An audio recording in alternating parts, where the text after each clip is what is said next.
Tynamo Community Day is this weekend, and as always, I want to get you guys up to speed for this event. So without further ado, let's get right into it. So first, starting off with what's going down during Tynamo Com Day before we get into the tips. This event will be July 21st from 2 to 5 p.m. in which Tynamos will be spawning everywhere in the wild with a shiny rate of 1 in 25. You can go ahead and evolve Electric all the way up into Eelektross during the event to get the new Legacy Fast Attack Volt Switch on this Pokemon. We'll talk about if that's meta relevant later. Bonuses during the event, we'll see quarter egg hatch distance, 2 times catch candy, 2 times chance of getting an XL candy when catching Pokemon for trainers above level 31. 3-hour lure modules, 3-hour instances, 5 snapshots during the day to get 5 extra Tynamo encounters, 1 extra special trade during the day to get a max of 3. Trades require 50% less Stardust, and exclusive Pokestop showcases for Tynamo during the event. We'll see exclusive stickers in the shop as well as an exclusive event bundles. Of course, we're gonna have exclusive special research story during the event that you can purchase for $1. This will get you access to a special research with, some extra encounters, some extra items. You don't need to buy to play the event, but it is an option there, and it's usually worth the $1. We'll also see exclusive field research tasks with the task catch 3 Tynamos for a Tynamo encounter, 5 Great Balls, 2 Ultra Balls, 2 Pineapple Berries, or 500 Stardust. And there'll actually be a timed research task that you can go ahead and complete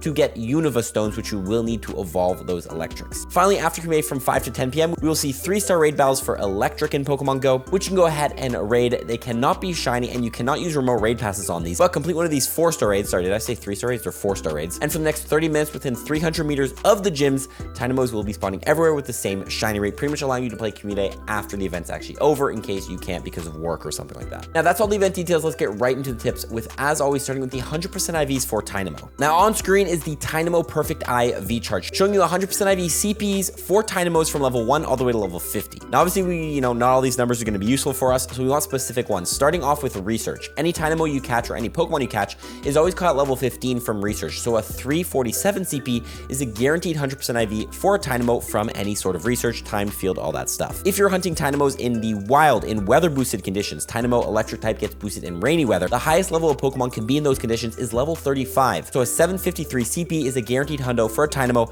in rainy weather. Any weather other than rainy weather though, when Tynamo is not weather boosted, the highest level that Tynamo can be is level 30, meaning a 695 CP will be the hundo Tynamo. Now obviously other than that, there's going to be 32 other 100% IV CPs you could find on a Tynamo in Pokemon Go, but obviously you don't know the IVs until you catch them. So the best thing to do is just catch as many Tynamos during the event as you can, and also join a local Facebook or Discord group where people will sometimes call out the hundos they catch. You can run on over and catch it for yourself. However, 100% IVs is not always the best in Pokemon Go because sometimes you actually want low attack, high defense, high stamina for PvP. You want to know why this is? I'm going to link a video up here. Generally, it just makes your Pokemon bulkier in short, but if you want to watch a more in-depth, check that video out. Let's run through what the best IVs are for an Eelektross in the Great League, Ultra League, and Master League right now. So starting off in the Great League, you're going to see the rank 1 is going to be a 115-14 IV set. This is going to be the best possible IV set to get the most amount of bulk on your Eelektross in the Great League. In the Ultra League, you're looking at a 215-14, but similar to the Great League, you'll notice all of these low attack, high defense, high stamina are still very good. Even if you have a rank 17, that's still great. In the Master League, of course, 15-15-15, since there's no CP cap,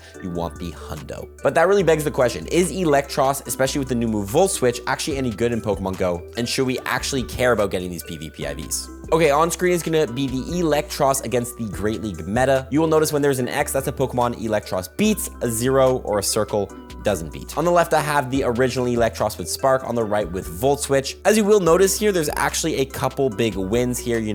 You're beating Feraligatr now, you're going ahead and beating Lickitung now with Volt Switch, but overall, not the most amount of wins. Eelektross is also a very squishy Pokemon, which definitely doesn't get a lot of play. If we jump over to the Ultra League, again, we're going to see a couple big wins with Volt Switch beating now Registeel in the zeros, beating Talonflame, but again, still a lot of circles, which means it's losing a lot of matchups, and its CP is too low for the Master League. Overall, what I'll say about Eelektross is that Volt Switch is definitely an upgrade for this Pokemon, and it makes it better, but by no means is it going to be a top meta-relevant Pokemon now. Maybe you can catch some people off guard because how popular water Pokemon are right now, but overall, there's still a lot of better electric type Pokemon like Lantern, Chargabug I would rather use than this. Still grab one though, because with another move update, it could get good. Now, although this Pokemon's not that good, I always recommend getting a lot of candy for these community Pokemon. Not only can you use it in case the Pokemon gets good in the future, but you can also use it to just spam evolves if you want to go ahead and work on that metal and get XP. So let's go through the best ways to get candy during this event. First of all, use Pineapple Berries on any Tynamos you catch in the wild. Regular Pineapple Berries will multiply your catch candy by 2, and Silvers by 2.34. You can also go ahead and activates Palkia's spatial rend ability. It'll cost Palkia candies and Stardust,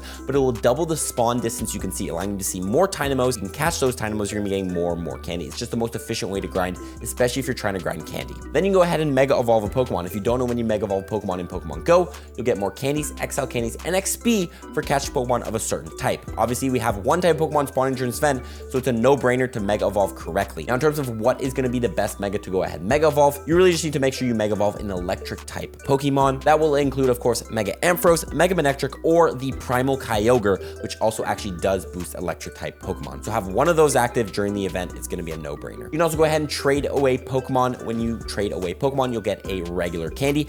But if the distance seen where those 2 Pokemon were caught is over 100 kilometers, you're going to get a guaranteed XL candy, and I believe it's 3 regular candies. So if you have a friend who, went on a trip, has some Pokemon caught from Paris, or it doesn't have to be that far, but just distance Pokemon, you go ahead and trade your locally caught Pokemon for those, grind a bunch of candies. And also, we do have 3 special trades during the day, so I recommend mirror trading 3 shiny Tynamos or just 3 shinies randomly, because they could go lucky and you could end up getting a Shundo, or you could even line up your lucky trades if you have a couple of those to do. Finally, go ahead and transfer Pokemon. Unfortunately, Binnacle Spotlight Hour was earlier this week, which was the 2 times transfer candy event. You can go ahead and wait until August, when one of these Spotlight Hours will most likely have the bonus of 2 times transfer candy, and transfer your Tynamos. Then I don't know if I'm that down bad to go ahead and hold on to my Tynamos to get the 2 times transfer candy bonus, but if that's for you, then that's for you. Finally, let's talk about platinum medal tips. You need 35 platinum medals, go from 48 to 49 in Pokemon Go. Which one can we focus on during this event? Of course, self-explanatory, the Rocker medal, catch 2,500 electric types. I don't think I have to explain this. We do have the 5 snapshots during the event, so make sure you take them even if you don't care about the encounters. For the cameraman medal, have 400 encounters